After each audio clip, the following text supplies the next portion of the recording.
Imagine the sting of betrayal from your own flesh and blood. Picture this. A hard-working father, still in his janitor uniform reeking of bleach, staring at documents that could strip him of his $4 million home. His daughter, dripping in luxury, smirks as she pushes him to sign, claiming he's losing his mind. But the notary? He's not who she thinks. In seconds, her world crumbles. This is a story of ultimate parental revenge. Stay tuned for the jaw-dropping twist. Pause for effect. If you've ever felt the gut-wrenching pain of family betrayal or dreamed of that perfect moment when justice strikes back, hit that like button now. Subscribe for more heart-pounding revenge tales, and drop your own story in the comments below. Trust me, this one's gonna fire you up and leave you cheering for karma. Our story begins in the modest living room of Robert Wilson, a 58-year-old janitor whose callous hands have scrubbed floors for decades. The air is thick with the scent of industrial cleaner clinging to his uniform, a stark contrast to the opulent dress his daughter Emily wears, a $3,200 designer piece that screams success. She's tapping her Rolex impatiently, her perfectly manicured nails drumming like a countdown to his downfall. Robert's heart races as he eyes the stack of papers on the coffee table. Dad's getting older, Emily says to the notary, not even glancing at her father. These decisions are too complex for him now. Her voice drips with false concern, but Robert feels a knife twist in his gut. This is a daughter he sacrificed everything for. 3 grueling jobs, sleepless nights, all to put her through medical school.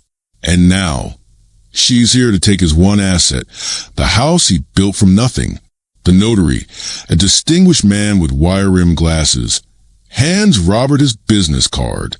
Dr. Richard Harrison, University Medical Center. Robert smiles inwardly, a flicker of hope igniting in his chest.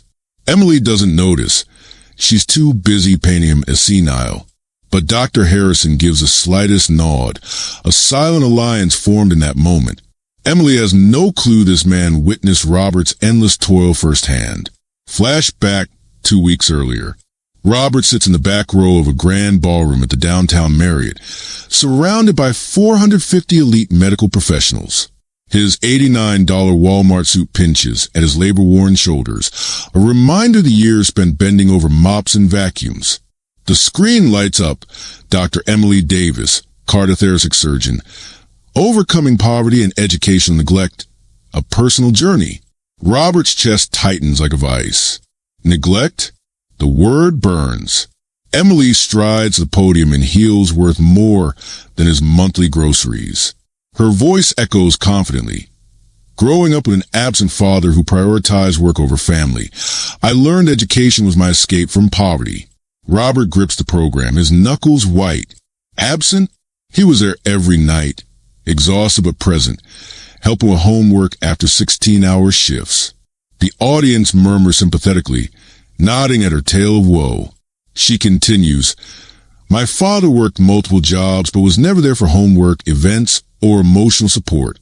I raised myself." Robert's phone buzzes, text from doctors he knows. "Robert, isn't that your daughter? This doesn't match the man who tutored my kids for free." Another, "You worked nights to support her through med school."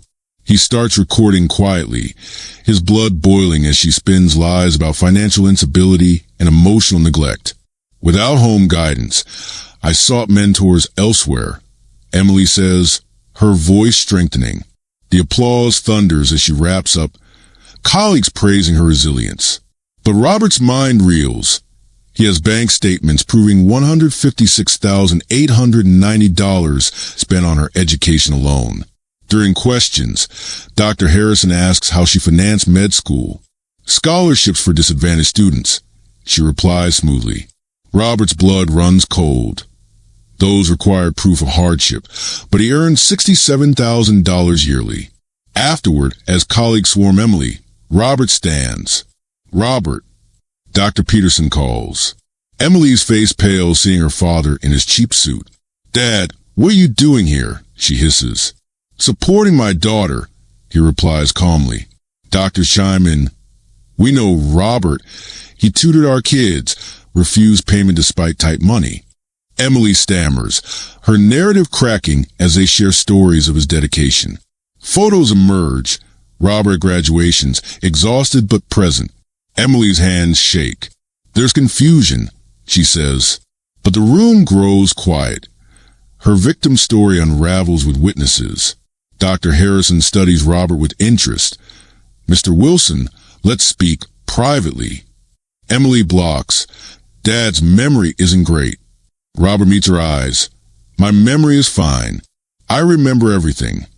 Something breaks inside him. The betrayal hits like a freight train. 3 days later, Robert heats leftover soup in his small kitchen. Uniform still on. His phone rings. Emily, sharp and professional. Dad, we need to talk. You embarrassed me at the conference. He sits, stirring slowly. I just attended. She snaps. You made me look like a liar. Colleagues are questioning everything. Robert's heart aches. He recalls her calling him her hero as a child. The call escalates. You were absent, Dad, working all the time. I work for you, he counters. She laughs bitterly. Your poor choices embarrass me.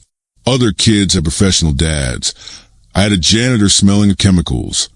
The words slice deep. She admits scholarships were need-based for low-income, absent fathers. Functionally absent, she claims. Robert's chest tightens. I have every check. Congratulations on basic parenting, she sneers. You limited my opportunities with poverty. But this house, now $4.2 million, he bought with those meaningless jobs. Managing it is irresponsible at your age, she says. Sign it over or we'll pursue legal options. Competency evaluation. Fred hanging, she hangs up. Robert stares at his cold soup, ultimatum echoing. She's planning to declare him incompetent. That night, insomnia grips him. At 3 a.m., he rifles through his filing cabinet. 30 years of meticulous records, mocked by Emily, but now his weapon. Scholarship apps from 2008 to 2012. Claims of absent father. Income under $25,000. But his W-2s show $67,340. Bank statements detail $156,890 in payments, deposits, books, meals. Fraudulent aid totaled $243,400, stolen from truly needy students. A text from Dr. Harrison. Let's meet. Robert responds, arranging coffee. He pulls a shoebox. 23 thank you card from Emily, ages 8 to 22. Dear Daddy, you're my hero for working so hard. Age 16, grateful for your sacrifice. Graduation, everything I achieve is because of you. Bitter laughter escapes. This kitchen held those moments. She assumes he's a victim, but janitors clean messes. Hers is next. Harrison reveals Emily's eyeing a $485,000 National Council spot, valuing overcome disadvantages. Her LinkedIn overcame neglect and instability. Post boasts overcoming family dysfunction. Speaking fees, $15,000 per talk on her journey. 23 in 2 years, $345,000 from lies. She's monetized your sacrifice, Harrison says. Emily called him to notarize the transfer, claiming Robert's cognitive decline. She's stealing your house with the same tactics, Harrison warns. Robert reflects on the little girl who adored him versus this contemptuous woman. Are you prepared for consequences? License revocation, termination, charges. Robert thinks of her threats, nods. What do you have in mind? Harrison smiles. She asked me to notarize. Let's honor that. He'll help expose her. She's stolen from real disadvantaged kids. Friday, Emily arrives in her Mercedes, smoothing her $2,400 blazer. Doorbell rings impatiently. Robert opens to her and notary Harrison incognito. She spreads papers, transfers power of attorney. Simple signatures, Dad. Harrison asks if Robert understands. Perfectly. Emily warns, Dad's confused lately, medically necessary. Harrison probes. You're qualified for this assessment? As a surgeon, yes, she claims. Harrison notes relationship. Interest. Emily tenses at estate planning quip. Robert states, she thinks I'm senile because I'm a janitor. Embarrass her. Emily flushes. Out of context. Harrison, no duress? You threaten evaluation. She stands. Pursue options, conservatorship. Silence. Harrison removes glasses. I'm not just a notary. I'm Dean Harrison. Emily's briefcase crashes. Questions about your 2008 to 2012 scholarships. He reveals $243,000 aid from false absent father claims versus Robert's $156,000 proof. Federal fraud, no limitations. Emily steadies. No bearing. But Harrison reads apps. Abandonment at 12. I attended conferences, he counters. She walks to window. Discrepancies. FBI matter, he says. Emily types social posts. Family crisis. Aging parents decline. Tough choices. Notifications flood. Sympathy pours in. Harrison counters on LinkedIn. Exposes fraud. Robert support. Shares fly. Colleagues question her speech. Recall Robert's help. She stole from disadvantaged students. Her chief calls. Discuss Monday. Damage control fails. Narrative backfires. Delete those. Robert says. Too late. She glares at Harrison. You destroyed me. You did. Building on lies. She leaves. Ruins mounting. Evening. They spread docs. Fraud details. Cards contradicting claims. 2009 card. Sacrifice everything. 2010. 3 jobs for me. Graduation speech thanks him publicly. Social posts, apps, all lies.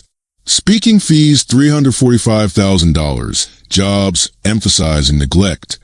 Reference letters praise her. Overcoming disadvantages. She's stolen opportunities. Robert realizes. Harrison organizes. Tomorrow we show the community. Robert hesitates. No going back. Her lies are dangerous, Harrison insists. Monday. Robert in uniform pushes cart into boardroom.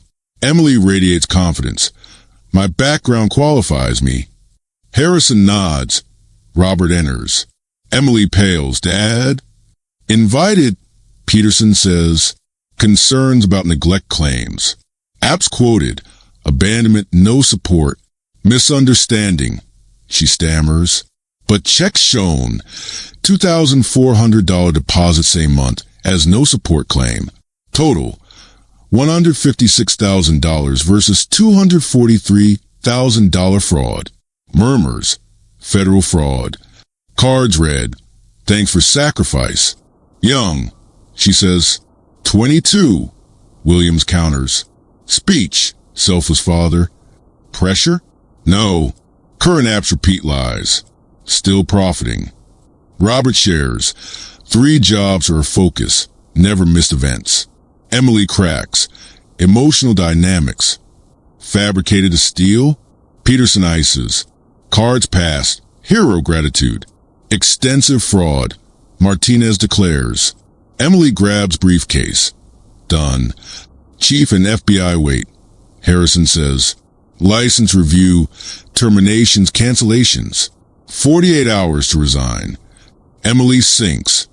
Destroy me. You did. Robert says. She leaves. Faces disgusted. Apologies to Robert. Deserved better. FBI wants docs. 5 to 20 years restitution. Robert leaves, overhearing. Raised a doctor who became criminal. 3 months later, Peterson updates. Conviction, probation, $243,000 restitution. License revoked. Sold assets, now in billing cubicle. Contacted once. Robert declined. Fraud money reallocated. 3 kids get full rides. Grateful for exposure. Evening. Robert in his kitchen. Reads old card. You're my hero. Folds into wallet. Truth protected. Sacrifice can't be rewritten.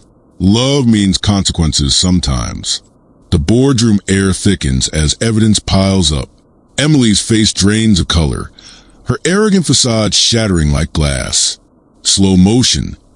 Papers flutter as she grabs a briefcase, eyes darting to once admiring faces now twisted in revulsion. "You're destroying everything," she chokes, voice breaking for first time. Robert stands tall, uniform a badge of honor. "No, Emily, you built this on sand." Harrison's final words echo, "Resign or face the full storm." She stumbles out, alone, the weight of her hypocrisy crushing her. Robert exhales, a lifetime of pain releasing in that triumphant breath. Justice served, cold and complete. In the end, this tale reminds us that betrayal cuts deepest from those we love most. But truth has a way of rising like dawn after the darkest night. Karma isn't always swift, but when it hits, it's poetic. Robert's story teaches us about self-respect, the power of records, and that real sacrifice demands acknowledgement or faces reckoning. If this epic saga of betrayal and sweet, sweet justice gave you that rush, smash the like button. Subscribe for more tales that hit right in the feels, and share your own revenge story in the comments below. What would you do if family turned on you like this? Click the next video for another mind-blowing revenge. See you there.